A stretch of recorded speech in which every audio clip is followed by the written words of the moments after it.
Have you ever heard the claim that George Washington had wooden teeth? It's one of the most well-known myths about America's first president. But what if I told you that this widely believed fact is completely false? What if George Washington's teeth weren't made of wood at all? Stick with us till the end of the video, and we'll not only reveal the truth behind this myth, but also expose 9 more surprising misconceptions about the Founding Fathers that you probably never knew. Get ready to rethink everything you thought you knew about these historical icons. Now, let's dive into the first myth, George Washington and his supposedly wooden teeth. Many of us have seen paintings or read stories about Washington with his infamous wooden dentures. It's an image that sticks with us, making us think that Washington's dental struggles were just part of the quirky, down-to-earth image of the man who led the country. But the truth is far less simplistic. Washington's dentures were not made of wood. In fact, they were crafted from a mix of materials. These included ivory, gold, and even human teeth from other people. Yes, you heard that right, human teeth. His dental issues were so severe that he had to wear these dentures almost constantly, but they weren't as picturesque as the wooden ones we imagine. The myth likely gained traction due to the fact that his dentures were often discolored and looked similar to wood, giving rise to the wooden teeth story. The real story behind his dentures isn't just about his dental woes, but also about the broader image we have of the Founding Fathers. They were real people with flaws, struggles, and imperfections, much like the rest of us. So, next time you picture George Washington, don't just think of the powdered wig and the wooden teeth. Think about the human being behind the myth. Stick with us as we uncover the next surprising myth that surrounds another famous figure from America's history. Now that we've uncovered the truth behind George Washington's dentures, let's take a deeper look into the fascinating and often misunderstood life of the man who became America's first president. The myth of his wooden teeth is just one of many that cloud our understanding of Washington and the other Founding Fathers. We tend to romanticize history, creating these larger-than-life characters who seem to fit perfectly into our stories. But Washington, like all historical figures, was complex and human, not immune to the flaws and imperfections that everyone faces. Let's think about Washington's teeth for a moment. Imagine the pain and discomfort of wearing a set of dentures made from ivory, gold, and yes, even human teeth. These dentures were not only uncomfortable, but also prone to falling apart, leaving Washington in constant physical distress. For a man who had the weight of an emerging nation on his shoulders, his dental issues might seem trivial, but they were a real struggle that affected him daily. Can you imagine having to lead a revolution or run a country while dealing with such personal pain? The misconception about wooden teeth might seem harmless, but it reflects how easily we distort history to fit a narrative we want to believe. The truth behind Washington's dental issues tells us that even the icons of American history had to endure hardship and discomfort. It's a reminder that the Founding Fathers weren't gods. They were men with real struggles that shaped their legacies. But how did this myth of wooden teeth even start? The legend likely originated from Washington's actual dentures, which were often dark in color, leading some to believe they were made from wood. Some of the materials used in these dentures, like ivory, would eventually take on a dark hue over time, contributing to the idea of wooden teeth. And since Washington's health problems were often overlooked or exaggerated, it became easier for people to jump to the conclusion that his teeth were made of something as simple as wood. It's easier to believe in a quaint, nostalgic myth than the uncomfortable reality of his dental situation. But let's go beyond the myth itself and think about the larger picture. Why do we care so much about these small, personal details of the Founding Fathers' lives? It's because we've created a sense of distance between ourselves and these historical figures. By elevating them to almost mythical status, we forget that they were real people, flawed, imperfect, and often struggling in ways we can relate to. Washington's battle with his health, his dentures, and his personal sacrifices show us that the founding of a nation wasn't just about grand speeches and heroic battles. It was about personal resilience, overcoming challenges, and the determination to do what was right, even when things weren't perfect.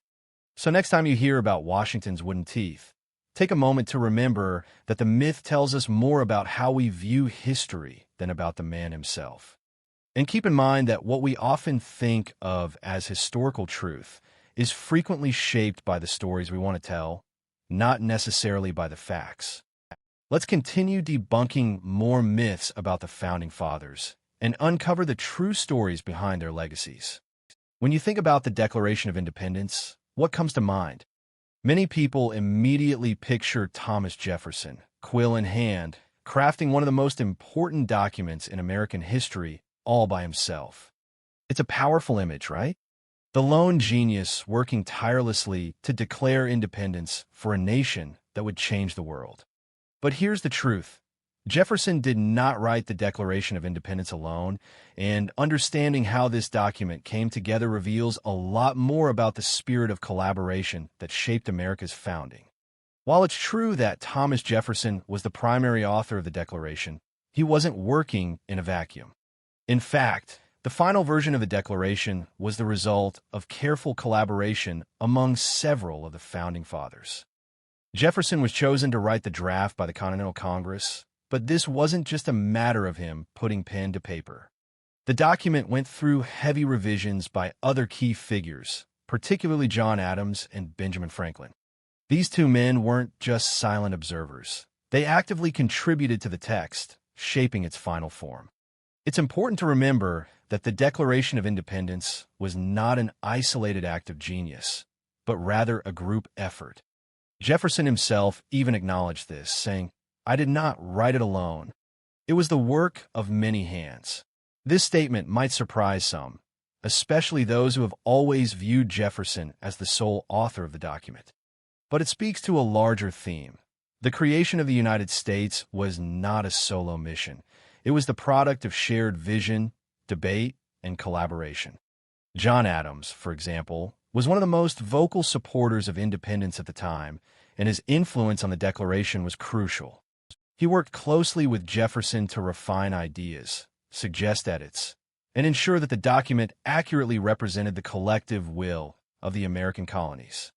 Meanwhile, Benjamin Franklin, with his diplomatic experience and vast knowledge, brought his own perspective to the drafting process. Together, these three men helped craft a document that would not only declare independence, but also establish the foundational principles of the United States. So, why does the myth persist that Jefferson wrote the Declaration alone? It could be because Jefferson's eloquent writing style stood out, and his role as the youngest and perhaps most idealistic of the Founding Fathers gave him a sort of poster child status for the Revolution. But it's also worth considering how we like to simplify history, turning complex events into one-dimensional stories. It's easier for us to imagine one person as the hero, one person holding the pen of destiny, rather than recognizing the multitude of voices and ideas that came together to create the Declaration of Independence. This myth also highlights a common misconception about the Founding Fathers in general, that they were lone geniuses working in isolation. The truth, however, is far more nuanced. The Founding Fathers often disagreed with each other, argued fiercely over issues, and had to find compromises that would unite a fractured group of colonies. This collaboration wasn't just important for the Declaration of Independence. It was essential for everything that followed, from the writing of the Constitution to the formation of the early American government. So, the next time you think of the Declaration of Independence, remember it as a collective achievement, not just the work of one man. It's a symbol of how people with different perspectives and ideas can come together to shape something that will last for centuries. When most people think of Benjamin Franklin, the first thing that often comes to mind is his scientific achievements, his famous kite experiment, his work with electricity, and his role as one of the earliest inventors in American history. But here's the myth that many people still believe, that Franklin was primarily a scientist and not a politician. In fact, Franklin was just as much a skilled politician as he was an inventor, and his contributions to the American Revolution were just as crucial as his contributions to the world of science. While Franklin's experiments with electricity and his invention of the lightning rod are certainly important, they represent only one side of this remarkable man. Franklin was deeply involved in the politics of the American colonies and was instrumental in shaping the nation's future.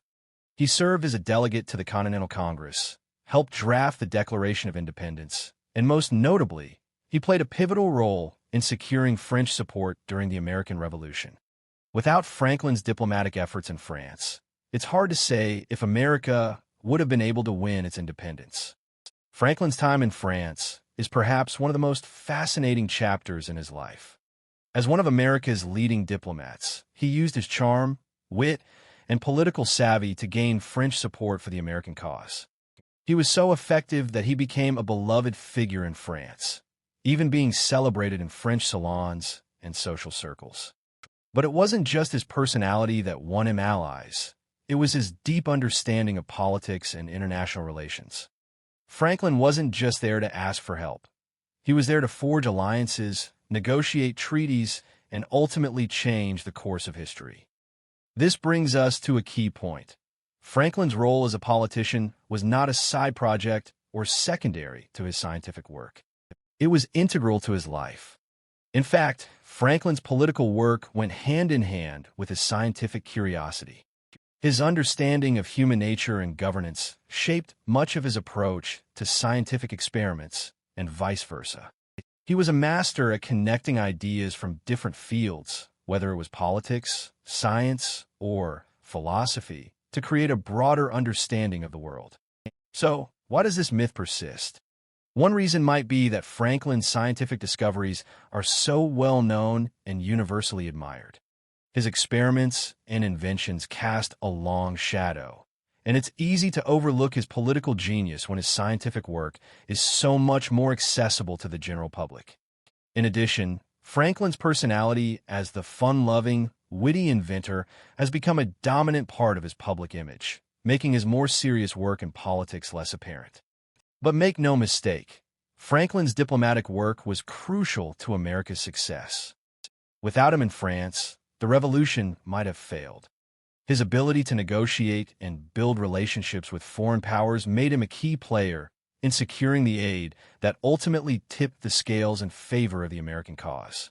His efforts helped bring about the Treaty of Paris, which officially ended the Revolutionary War and recognized American independence. When we look back at Franklin's life, it's clear that he was more than just a scientist. He was a visionary, a statesman, and a key architect of the United States. His legacy as a politician is just as important as his legacy as a scientist, and it's time to give credit where credit is due. When you hear the name Alexander Hamilton, what comes to mind?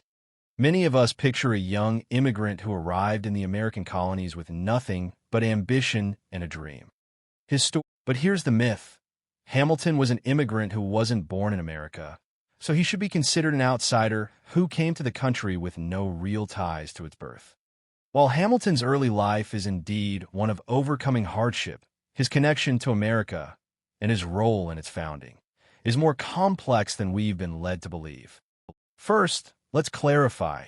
Hamilton was born in the Caribbean on the island of Nevis in 1755 or 1757. There's some debate on the exact year. So yes, he wasn't born in the 13 colonies, but he wasn't exactly a stranger to American soil, either. Hamilton's story begins not in the United States, but in the Caribbean, where he was born to a poor family. After his mother passed away and his father abandoned him, Hamilton was taken in by a local merchant who recognized his potential. At a young age, Hamilton's brilliance began to shine, and it was this brilliance that caught the attention of the American colonists. In 1772, when Hamilton was still a teenager, he was sent to the American colonies for his education. He enrolled at King's College, which would later become Columbia University, in New York City, where his studies in economics, law, and philosophy set the stage for his future role in shaping the United States. So, while Hamilton wasn't born in America, he was deeply connected to the colonies from a young age, and it was in America that he truly became an American figure. The myth of Hamilton as a purely foreign character has persisted because it's a compelling narrative, an immigrant who rose from nothing to become one of the founding fathers of the nation. It's the perfect story of American ingenuity and perseverance. But to focus only on his birth in the Caribbean misses the larger point. Hamilton, by his own choice, became an American. He fought in the Revolutionary War, became George Washington's right-hand man, and played a pivotal role in shaping the country's financial system as the first Secretary of the Treasury. One of Hamilton's lasting legacies is his influence on the creation of America's financial infrastructure, most notably through the establishment of a national bank. This was a bold move that helped stabilize the young nation's economy, but it wasn't universally popular. In fact, Hamilton's economic ideas often put him at odds with other founding fathers, including Thomas Jefferson. Yet, Hamilton's vision for a strong central government and a modernized economy helped lay the groundwork for the United States' rise to global economic power. So why has Hamilton's immigrant story become so central to his legacy? It's likely because it resonates with the ideal of the American dream, a dream that anyone, regardless of where they come from, can make something of themselves through hard work and determination. But while this narrative is inspiring, it's important to remember that Hamilton's journey was not just about being an outsider trying to fit in. It was about actively choosing to be a part of a new nation and using his intellect and abilities to help shape that nation's future. In the end, Hamilton's story isn't about where he was born, but about what he did once he arrived in America. He wasn't just an immigrant. He was an essential founder of the United States, and his contributions have had a lasting impact on the country's government, economy, and identity. When you think of the founding fathers, who stands out as a strong leader? George Washington, perhaps? Or Thomas Jefferson, maybe? But John Adams? Many people think of him as a weak president, overshadowed by the towering figures of his time. In fact, Adams' presidency is often downplayed, with critics pointing to his political struggles, his inability to unite the country, and his controversial policies. But here's the myth, that Adams was a weak leader who didn't live up to the legacy of his peers. In reality, Adams was far from weak. He was a strong, principled leader who faced immense challenges during his time in office. Let's take a step back and look at Adams' role in the founding of the United States. Before becoming president, he was already a key figure in the American Revolution. Adams was a vocal advocate for independence from Britain and played a crucial role in the Continental Congress. In fact, it was Adams who pushed for the Declaration of Independence to be adopted, and he worked closely with Thomas Jefferson and Benjamin Franklin to help draft the document. His vision and leadership during this time were pivotal to the success of the Revolution. When Adams became president in 1797, the United States was still a fragile young nation, facing threats from both foreign powers and internal divisions. His presidency was marked by challenges, particularly with France, which was involved in a series of diplomatic and military skirmishes with the United States. The French were angry about America's neutrality in the war between France and Britain, and tensions were high. Adams, who had a deep sense of honor and duty, was faced with the difficult decision of how to handle these foreign threats.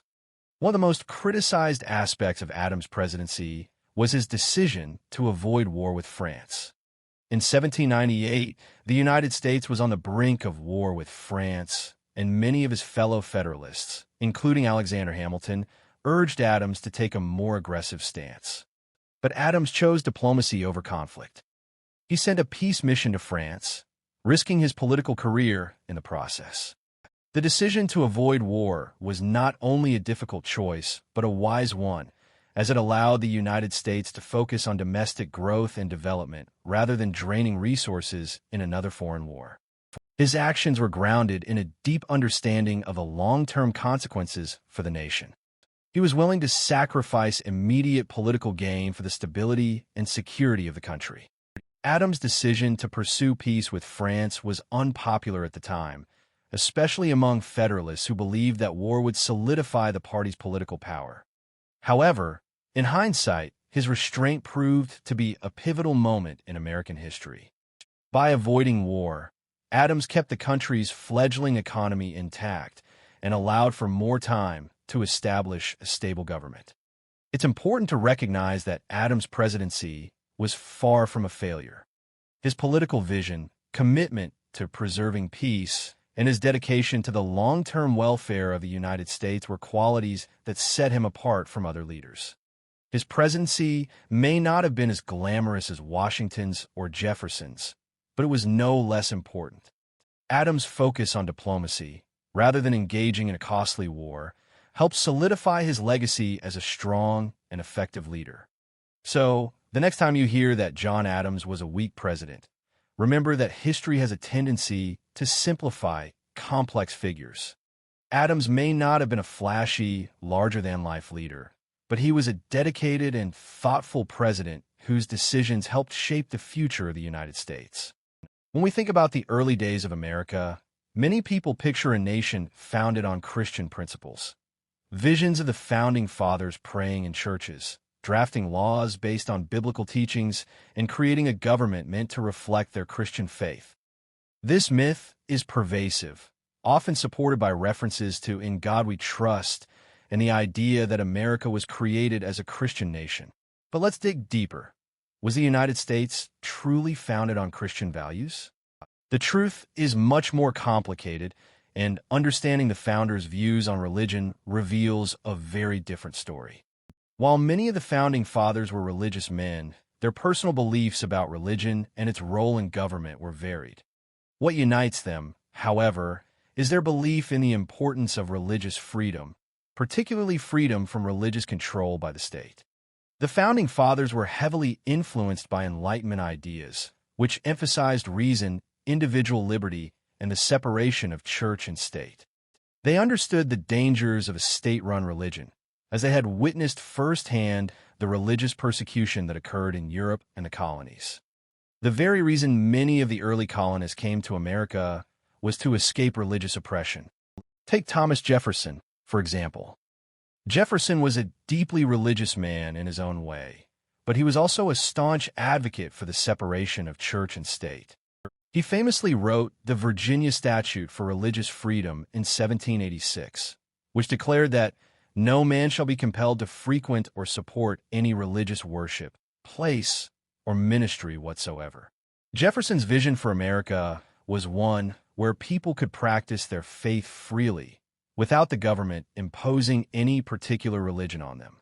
He also created his own version of the Bible, editing out the supernatural elements, reflecting his more deist views.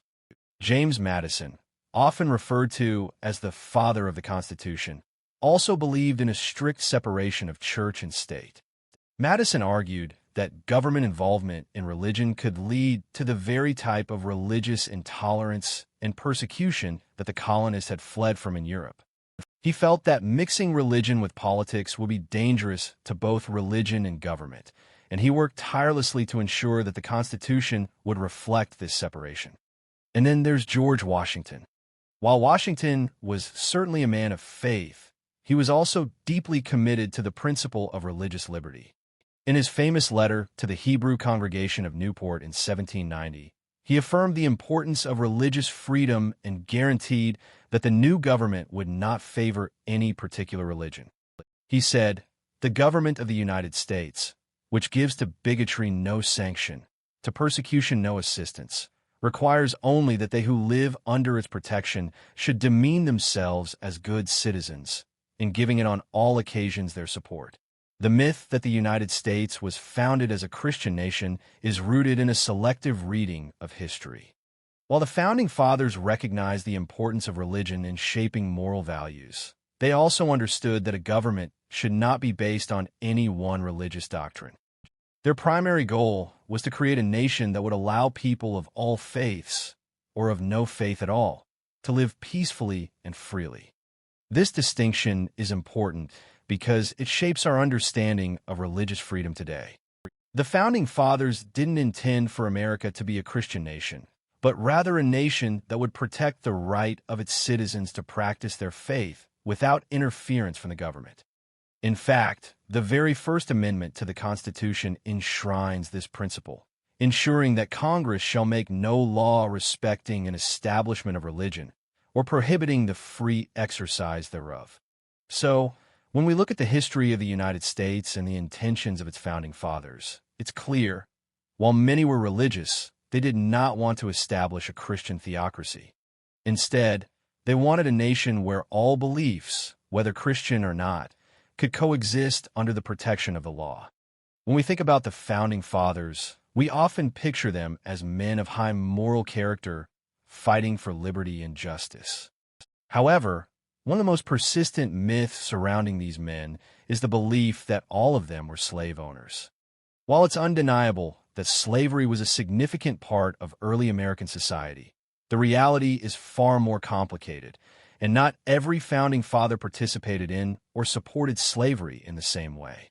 Let's start with the facts. Of the 56 signers of the Declaration of Independence, about one-third were indeed slave owners, and many of the wealthiest and most prominent founders like George Washington, Thomas Jefferson, and James Madison held enslaved people on their plantations. But it's important to remember that the founding fathers didn't all share the same views on slavery. Some were vocal opponents of the institution, and their views evolved over time. Take John Adams, for example. Unlike many of his contemporaries, Adams was strongly opposed to slavery. He never owned slaves, and his disdain for the institution was a significant part of his political philosophy. Adams believed that slavery was morally wrong and incompatible with the ideals of freedom and liberty that the American Revolution was built upon. In fact, he was instrumental in advocating for the abolition of slavery in the state of Massachusetts, where he had a significant influence on the early government. Then there's Benjamin Franklin, who had an even more dramatic shift in his views on slavery. Initially, Franklin had been involved in the slave trade, but by the time of his later years, he became a strong abolitionist. In 1787, he even served as president of the Pennsylvania Society for promoting the abolition of slavery, and he petitioned the U.S. Congress to end the institution. Franklin's transformation is an important reminder that many founding fathers grappled with the moral contradictions of slavery, and some ultimately worked to bring an end to it. On the other hand, Thomas Jefferson, perhaps the most famous of the founding fathers, had a far more complicated relationship with slavery. Jefferson wrote passionately about the equality of all men, particularly in the Declaration of Independence, but he owned hundreds of enslaved people throughout his life. He believed slavery was wrong, but also thought that freeing enslaved people would cause societal instability. Jefferson's views on slavery were conflicted, and while he made some attempts to limit its expansion, he never took decisive action to end the practice during his lifetime. This contradiction is at the heart of much of the criticism of Jefferson's legacy. George Washington, too, struggled with the issue of slavery.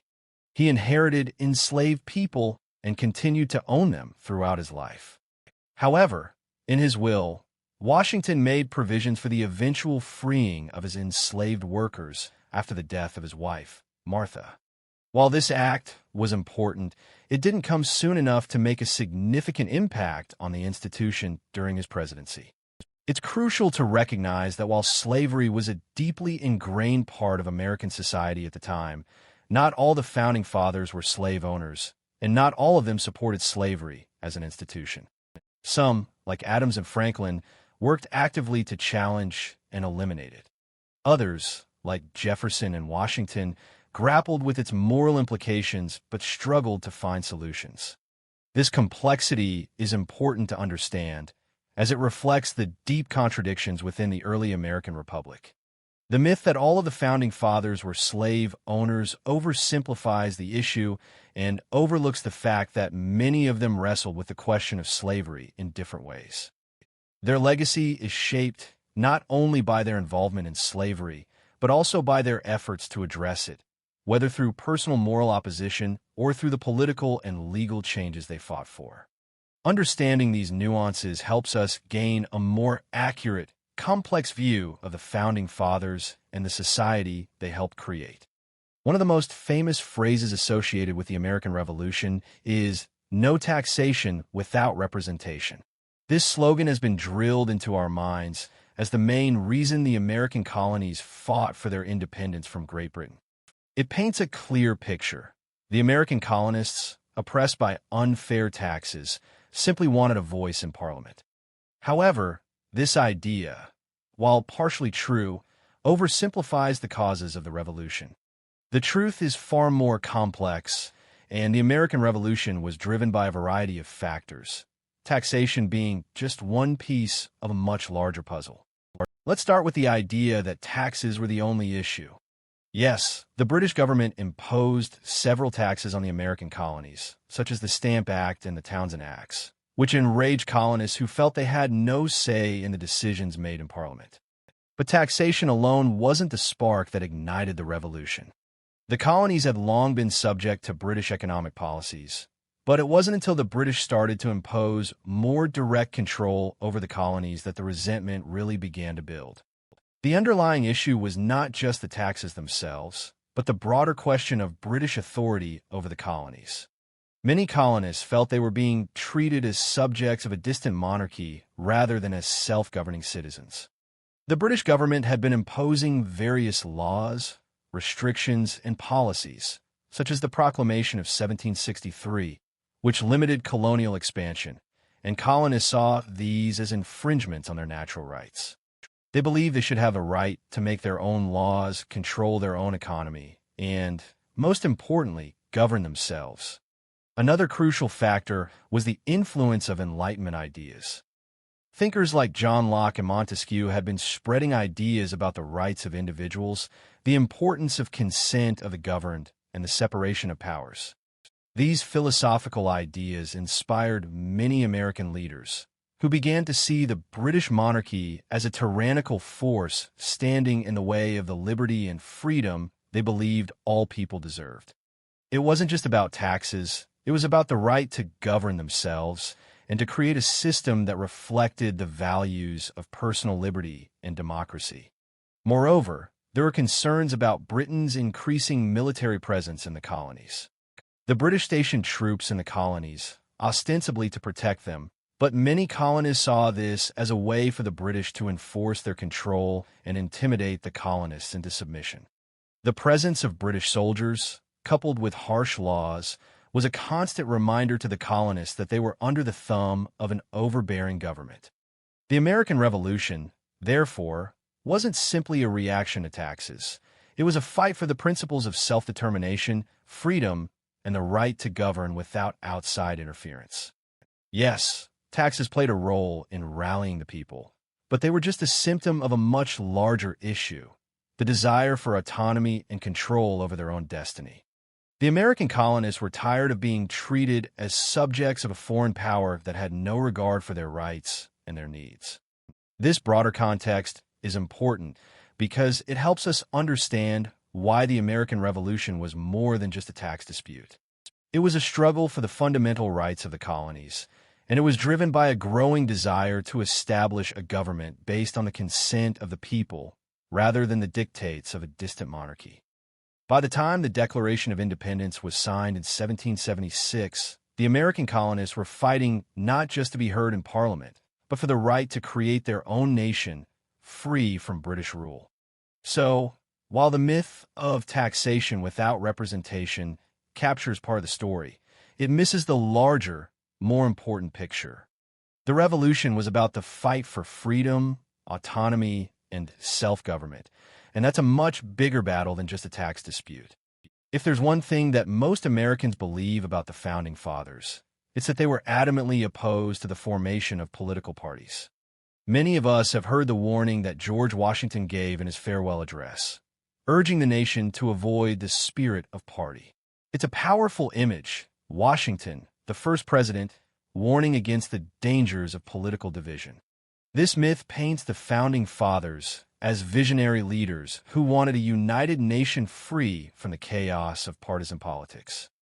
But the reality is much more complex. In fact, many of the Founding Fathers themselves were instrumental in creating the very political factions they later warned against. It's true that George Washington, in his farewell address in 1796, warned against the dangers of political parties. He feared that party divisions would lead to factionalism and could harm the republic by pitting Americans against each other. Washington's concern was rooted in the idea that political parties might prioritize their own interests over the common good of the nation. He believed that political unity was essential to the young country's success and stability. But Washington's vision of a nonpartisan government didn't last long.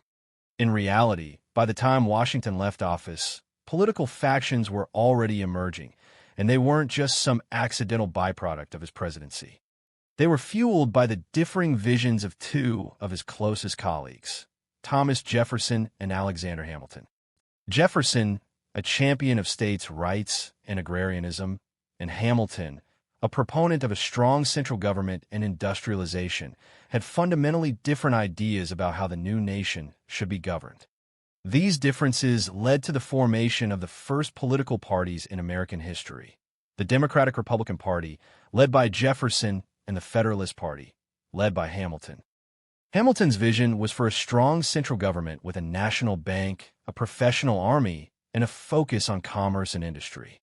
Jefferson, on the other hand, believed in a more decentralized government with greater power vested in the states and an economy based on agriculture. Their disagreements were not just philosophical. They were practical, with each trying to influence policy and shape the direction of the nation. As their rivalry deepened, their followers coalesced into organized factions that began to resemble political parties. So, while Washington may have warned against the formation of parties, it was his own administration that set the stage for them.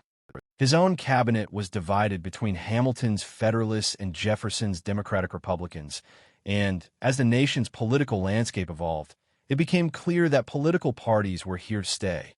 By the time the 1800 election rolled around, the parties had become a central part of American politics, and the idea of a unified, nonpartisan government was no longer feasible. What's more, the Founding Fathers themselves didn't see political parties in the same negative light we might today. While Washington warned against them, Jefferson and Hamilton both understood that political factions were a natural part of democracy. They believed that political competition would help refine ideas, shape policies, and allow for a system of checks and balances. In fact, both Jefferson and Hamilton were deeply involved in party politics, despite Washington's warning.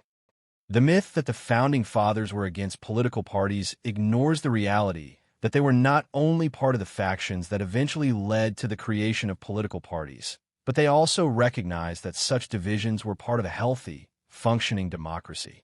The idea that the Founding Fathers envisioned a political system without parties is a romanticized notion that overlooks the complex political dynamics of the time. They didn't oppose political parties because they feared division. They feared that unchecked political power in the hands of one party could destabilize the government. But in practice, they created the foundation for America's first political parties, and those parties would shape the nation for generations to come.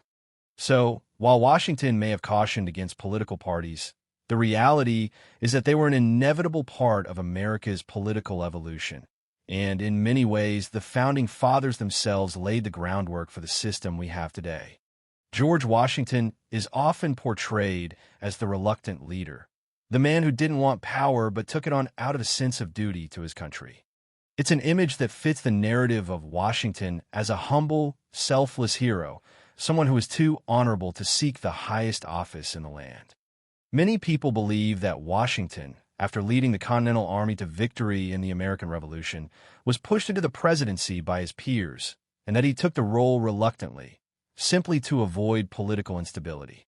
While this myth paints Washington as the ultimate symbol of public service, the truth is much more complicated. Yes, Washington initially hesitated at the idea of becoming president. He was deeply aware of the burdens that came with the office and did not want to be seen as a monarch or a dictator.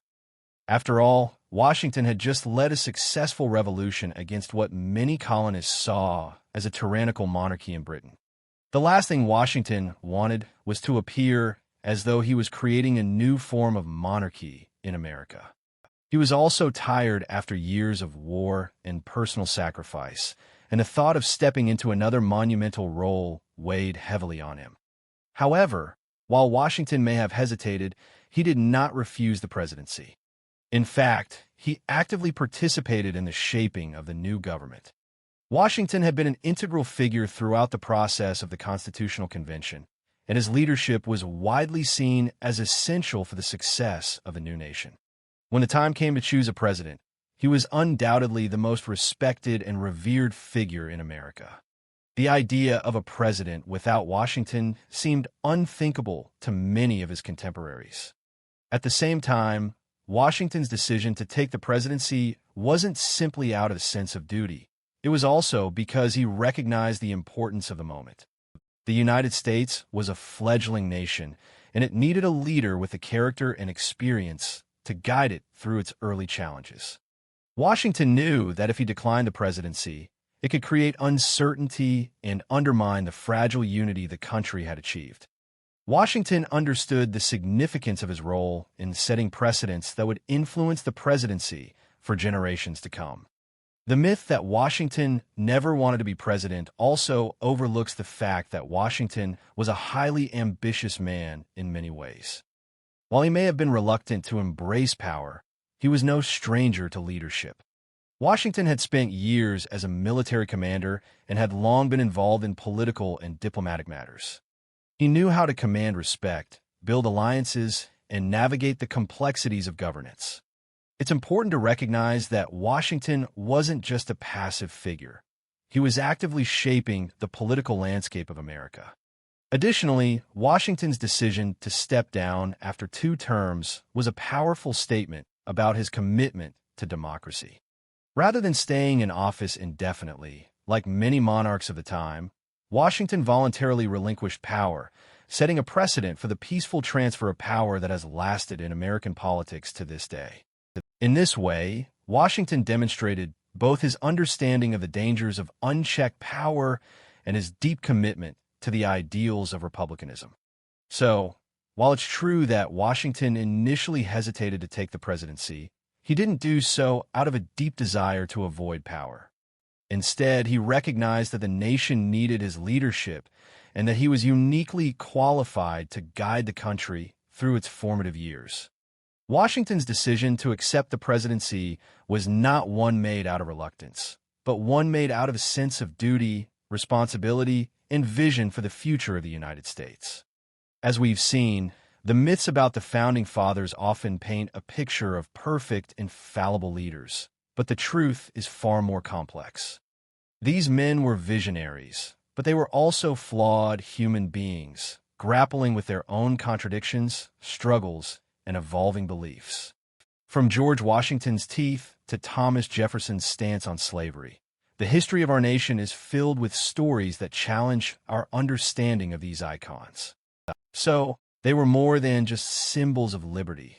They were real people navigating the complexities of a brand new country. They made mistakes, they changed their minds, but that's what makes their contributions so remarkable. They were able to build a nation that could grow, adapt, and evolve, much like the men who helped create it.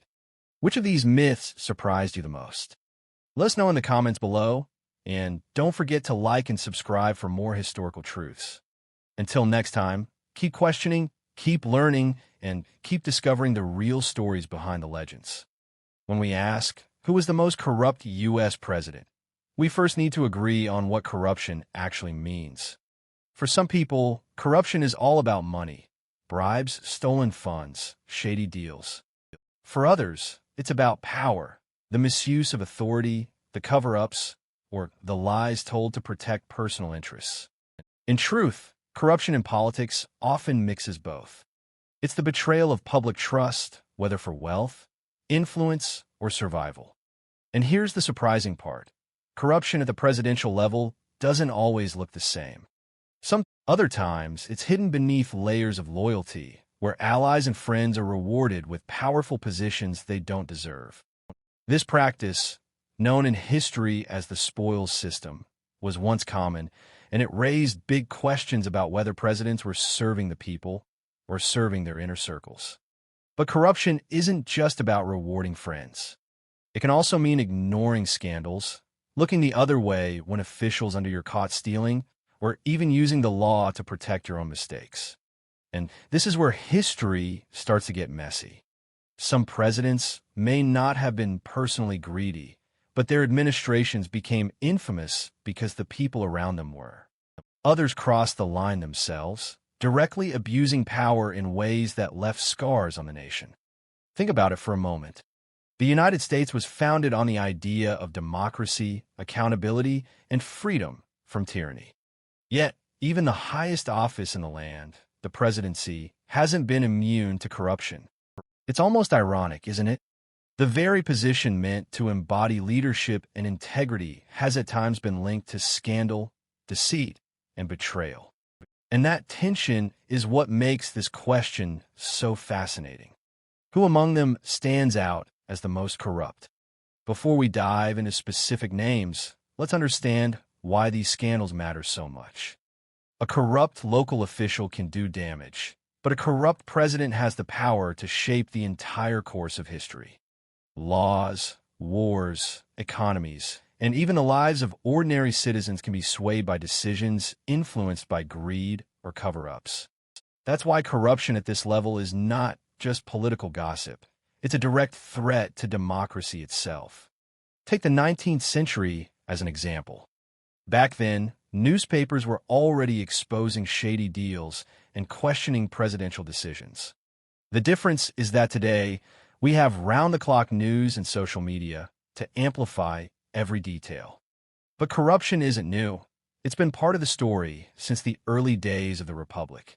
Andrew Jackson faced heavy criticism for handing out government jobs as political rewards. Ulysses S. Grant, a war hero, saw his administration rocked by endless scandals even though he personally wasn't accused of stealing. And that's the tricky part. Sometimes it's hard to separate the man from the administration. Do we call the president corrupt if it's his closest advisors who are guilty? Or does the responsibility always fall on the leader? That's the challenge we'll face as we walk through history together. Each story will show us a different face of corruption. By the end, you'll see that the title of most corrupt isn't just about one dramatic scandal. It's about patterns of power, decisions that betrayed trust, and legacies that still spark debate today. When people think of presidential corruption, their minds often jump straight to the 20th century, Watergate, Teapot Dome, or more recent controversies. But corruption in the presidency has much older roots. Even in the early decades of the United States, leaders were accused of rewarding friends, abusing power, or turning a blind eye when scandals broke out. These cases remind us that corruption isn't just modern. It's been around almost as long as the presidency itself. Let's start with Andrew Jackson, the seventh president, who served from 1829 to 1837. Jackson was a war hero, celebrated for his rough image as a man of the people. But he also became the face of what critics called the spoils system. The idea was simple. If you supported Jackson politically, you might get rewarded with a government job. Loyalty to him mattered more than qualifications or experience. On paper, this looked like corruption because it blurred the line between public service and political payback. Jackson defended himself, saying ordinary citizens deserved a chance to serve, not just the elite. But in practice, many of these appointees lacked the skills for the jobs they were given, and the system opened the door for dishonesty and inefficiency. Jackson's presidency became a turning point, proving how personal power could reshape government to benefit allies. Not long after, another famous name entered the story, Ulysses S. Grant, president from 1869 to 1877. Grant was a Civil War hero, respected for leading the Union Army to victory. But once in the White House, his reputation suffered because of the people he trusted. Grant himself wasn't proven to be corrupt. Many historians agree he was personally honest. But he had a fatal weakness. He surrounded himself with friends and loyalists who abused their positions. His administration became a magnet for scandals. The most notorious was the whiskey ring. In simple terms, government officials conspired with distillers to cheat the government out of tax money. Millions of dollars were lost while corrupt insiders grew rich. Shockingly, even Grant's private secretary was accused of involvement. Grant defended him fiercely, which made it look like the president was protecting corruption instead of fighting it. Then there was the credit mobilier scandal, where members of Congress and officials were bribed with stock in exchange for favorable treatment of a railroad company. Grant himself wasn't caught taking bribes, but the fact that these scandals flourished under his watch left his presidency with a stain of corruption. These early examples raise an important question. Should we judge a president as corrupt if he wasn't personally stealing money, but allowed his administration to become a breeding ground for scandal? With Jackson, corruption was tied to the deliberate use of power for political rewards. With Grant, it was more about negligence and misplaced loyalty. Both situations damage public trust, though in different ways.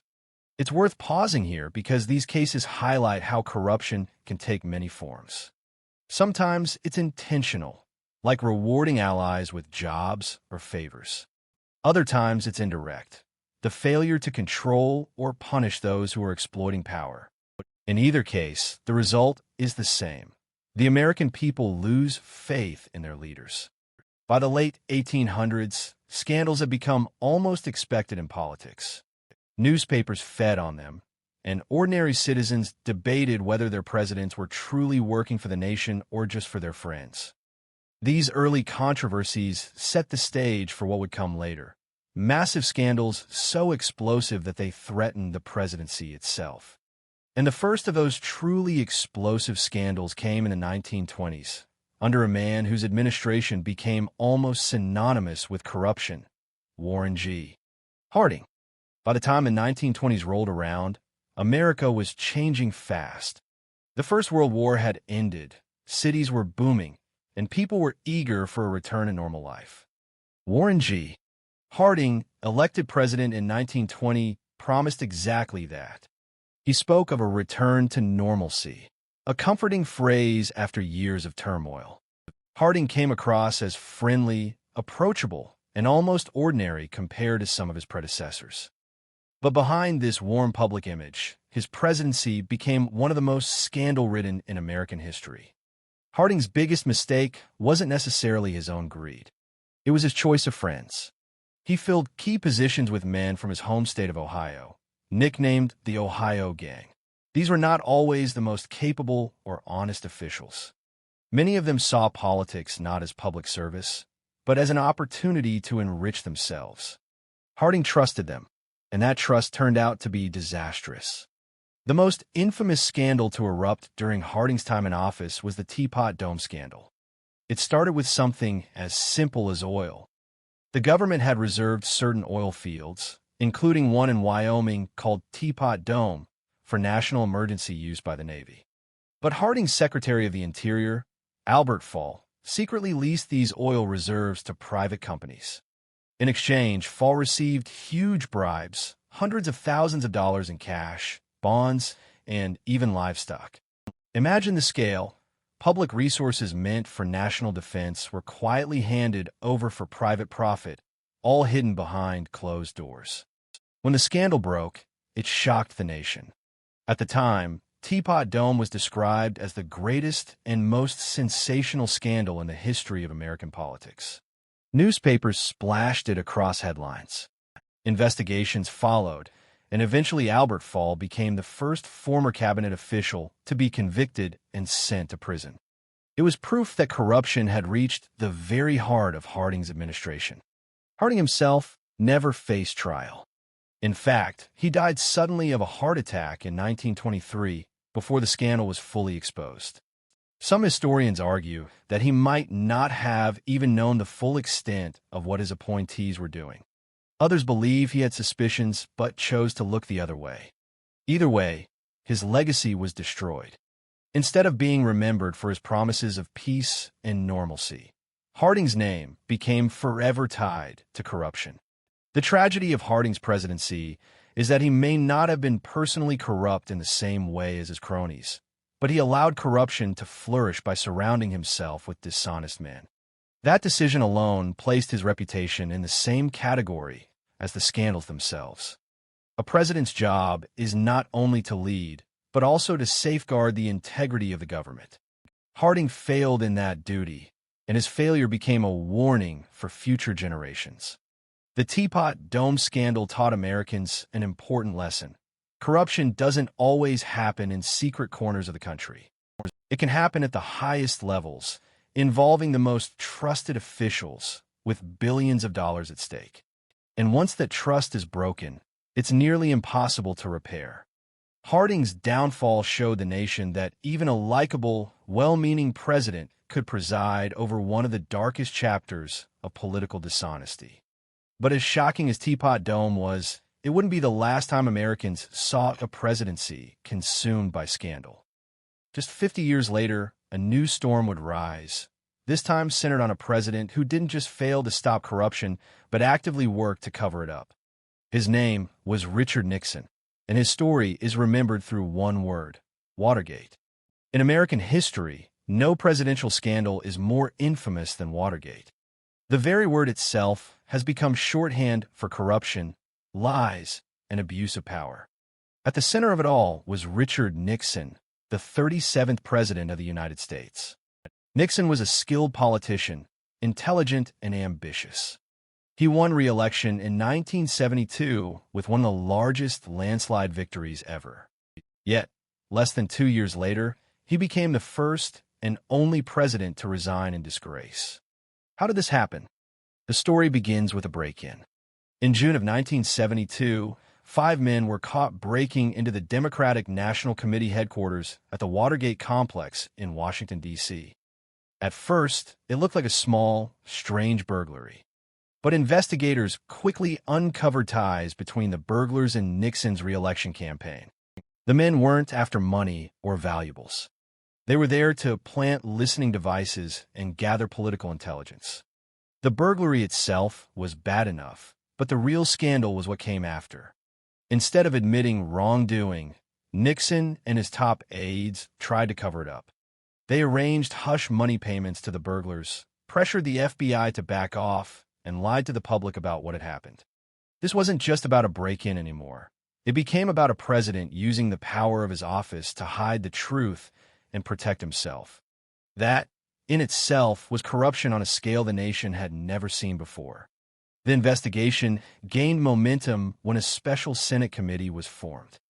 Televised hearings brought the scandal into living rooms across America. People watched in shock as witness after witness revealed how deep the cover-up went. Then came the biggest revelation of all. Nixon had secretly recorded conversations in the Oval Office. The so-called Nixon tapes became the key to uncovering the truth.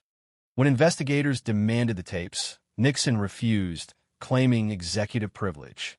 The battle went all the way to the Supreme Court, which ruled that Nixon had to hand them over. When the tapes were finally released, they exposed the president's direct involvement in trying to obstruct the investigation. One tape, recorded just days after the burglary, revealed Nixon discussing ways to use the CIA to shut down the FBI's inquiry. The evidence was undeniable. By 1974, the House of Representatives had drawn up articles of impeachment, charging Nixon with obstruction of justice, abuse of power, and contempt of Congress. Facing almost certain removal from office, Nixon chose to resign on August 9, 1974. In a somber address to the nation, he insisted he had always acted in the interest of the country, but history had already decided otherwise. The fallout from Watergate was massive. Dozens of Nixon's aides and officials were convicted of crimes. Public trust in government plummeted, and new laws were passed to increase transparency and limit presidential power. Nixon's name, once tied to political skill and foreign policy achievements, became permanently linked to corruption and scandal. Watergate changed the way Americans viewed their leaders. It showed that even the president, the most powerful person in the nation, was not above the law. And it set a standard for how far corruption could go when a leader puts self-preservation above honesty. But was Nixon the most corrupt president? Some argue yes, because he directly abused his office and tried to hide the truth from the American people. Others point out that while Watergate was shocking, later presidencies faced their own accusations of corruption, each in different ways. After Nixon, Americans were left asking, if this could happen once, could it happen again? And in the decades that followed, that question would echo louder, as new controversies brought new names into the debate. After Nixon's downfall, many believed the presidency would never see a scandal of that scale again. But history had other plans. While not every controversy was as explosive as Watergate, several later presidents found themselves accused of corruption, abuse of power, or betraying public trust. Each case looked different, but together they remind us that the shadow of corruption has never truly left the White House. Let's begin with Bill Clinton. In the 1990s, Clinton was impeached, not for financial fraud or bribery, but for lying under oath. The scandal began with his relationship with a White House intern, Monica Lewinsky. At first, Clinton denied the affair, famously declaring, "I did not have sexual relations with that woman." But when evidence proved otherwise, he was accused of perjury and obstruction of justice. His defenders argued this was a personal matter, not a political crime. His critics, however, said it showed a willingness to deceive the public and misuse the power of the presidency to protect himself. Clinton was impeached by the House of Representatives, but acquitted by the Senate, staying in office until the end of his term. While not corruption in the classic sense of bribes and money, the scandal still raised a question. When a president lies under oath, is that not a form of corruption too? Next, George W. Bush. His presidency was defined by the 2003 invasion of Iraq. The administration claimed Iraq possessed weapons of mass destruction, but none were ever found. Critics accused Bush and his team of twisting intelligence and misleading the public to justify war. The argument goes like this. If a president uses false or manipulated information to start a war, costing thousands of lives and billions of dollars, is that not corruption on a massive scale? Bush's supporters insisted he acted on the best intelligence available at the time. Yet to many, the Iraq War remains a controversial chapter, seen by some as an abuse of power shaped by oil interests and political agendas. Then came Donald Trump, a president whose name is tied to more accusations than perhaps any before him. Trump faced investigations into his business dealings, his taxes, his handling of classified information, and his role in pressuring foreign governments. The most notable case was his first impeachment in 2019. He was accused of withholding military aid to Ukraine in exchange for political favors, specifically asking the Ukrainian government to investigate a rival.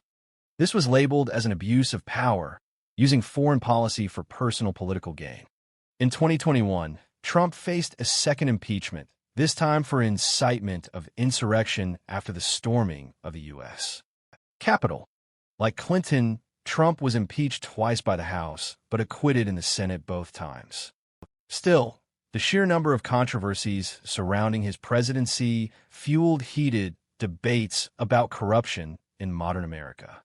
Each of these cases shows us that corruption doesn't always wear the same mask.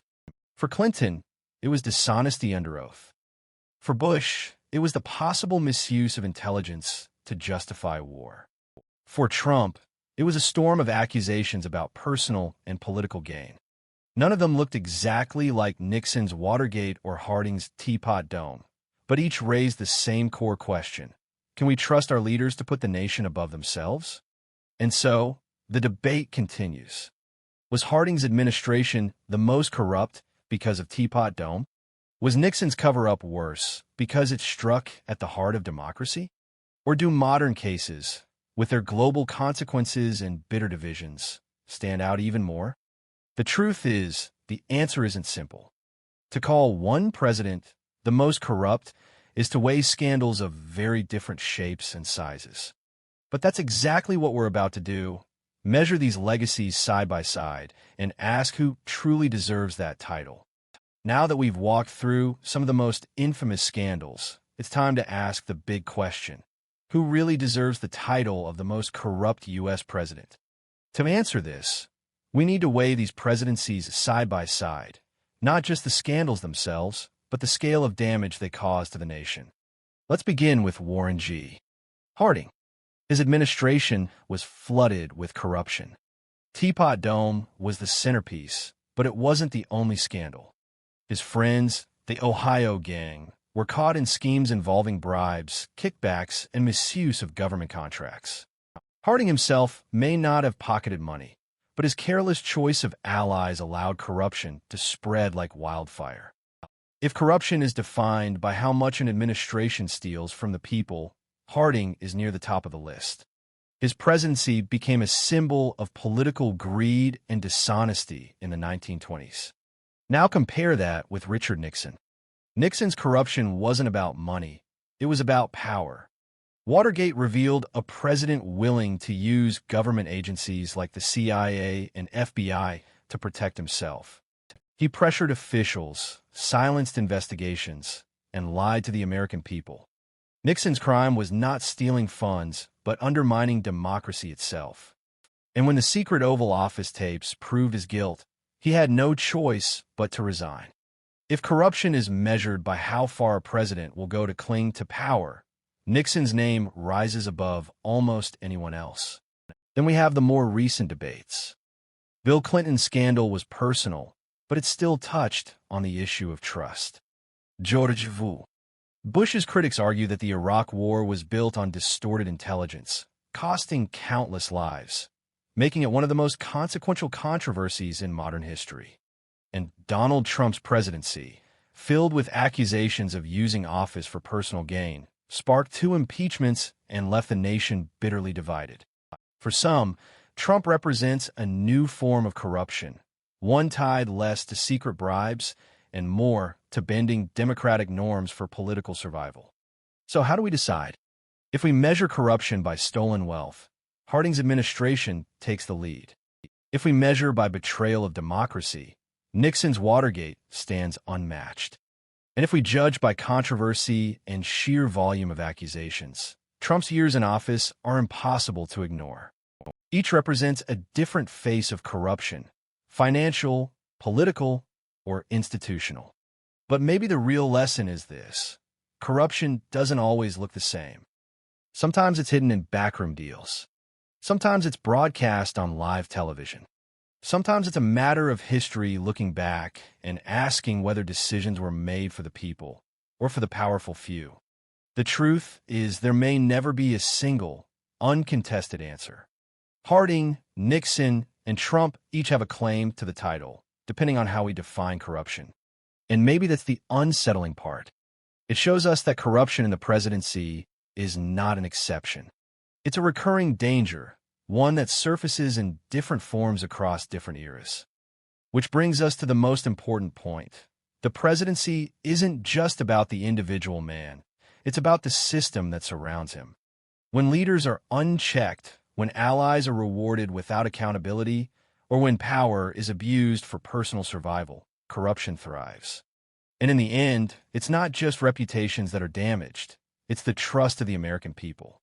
So, who was the most corrupt U.S. president? Some would say Harding. Others would swear it was Nixon. And many argue it's Trump. The answer might depend less on history and more on your definition of corruption itself. So, after looking at these presidencies, what do we really learn about corruption in the White House? One thing becomes crystal clear. Corruption doesn't always wear the same mask. For Harding, it was money and dishonest friends. For Nixon, it was secrecy and the abuse of power. For Trump, it was a whirlwind of accusations and impeachments that tested the limits of the system. Each scandal was different, yet they all shared one dangerous trait: the betrayal of public trust. That's the thread running through every case we've covered. When leaders forget they serve the people, when loyalty to friends or personal survival becomes more important than honesty, corruption grows. It doesn't matter if it's a hidden oil deal, a taped conversation in the Oval Office, or a political favor whispered over the phone. The moment a president puts himself above the nation, democracy begins to crack. But here's the part that should make us all think. Corruption is not just history. It's not locked away in the past. Every election, every administration, carries the risk of repeating the same mistakes. The faces may change, the scandals may look different, but the temptation of power remains. That's why debates over the most corrupt president matter, not just to settle historical arguments, but to remind us of what's at stake in the present. And maybe the real question isn't just who was the most corrupt, but how do we stop corruption from happening again? Because corruption doesn't end with one resignation, one conviction, or even one scandal. It ends when leaders are held accountable, when institutions are strong enough to resist abuse, and when citizens demand integrity from those they put in power. So what do you think? Was it Harding, with Teapot Dome staining his legacy? Was it Nixon, whose lies and cover-ups shook the very foundation of the presidency? Or do you believe it was Trump, whose years in office sparked some of the fiercest debates about corruption in modern history? I'd love to hear your thoughts. Drop your answer in the comments below, and let's see who the people believe was the most corrupt president in U.S. history. And if you found this deep dive thought-provoking, make sure you hit that subscribe button. We'll keep bringing you stories that dig beneath the surface of history and politics, stories that challenge what you think you know, and stories that leave you with new questions to explore. Because at the end of the day, corruption is not just about the past. It's about the lessons we carry forward. And whether we've already seen the most corrupt president or whether the worst is yet to come, that's a story only the future will reveal.